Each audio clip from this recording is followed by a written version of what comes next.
Conflict is something everyone experiences. In relationships, in families, at work, wherever there are people, there will be moments of misunderstanding. According to the abbot, conflict is not a failure of love.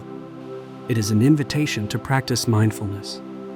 He taught that when conflict arises, it is often because someone is suffering, and that suffering is asking to be understood. Before reacting, the first practice is very simple. Stop and breathe. When emotions are strong, the mind becomes like a stormy sea. Words spoken in that moment can easily become weapons. The abbot reminded us that the first step in handling conflict with compassion is not to speak, but to return to the breath. Breathing in, one recognizes the anger. Breathing out, one allows the anger to soften. This does not mean suppressing emotions. It means taking care of them like a parent holds a crying child. Once there is some calm, the next practice is looking deeply. Instead of asking, "Why are you doing this to me?" he encouraged asking, "What pain is living inside this person?" This shift changes everything. When we see the other person as an enemy, compassion is impossible. But when we see their suffering, the heart naturally opens. Another key teaching is deep listening. Deep listening means listening without interrupting, without correcting, and without preparing a reply.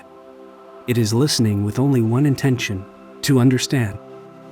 By listening deeply, we allow the other person to feel seen and heard, sometimes for the first time. Only after deep listening comes loving speech. Loving speech does not blame. It does not accuse or shame.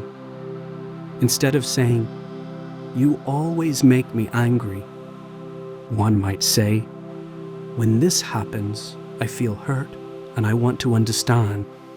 This kind of speech waters the seeds of peace instead of conflict.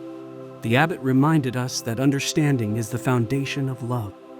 Without understanding, even good intentions can cause harm. Handling conflict with compassion does not mean agreeing with everything. It means choosing connection over victory.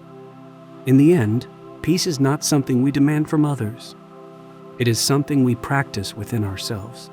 When we breathe mindfully, listen deeply, and speak with care, conflict becomes a doorway, not to separation, but to deeper understanding and healing. And sometimes, the most compassionate response of all is simply to pause, breathe, and come back to the present moment. Because peace is not found after the conflict is resolved. Peace begins the moment we choose compassion.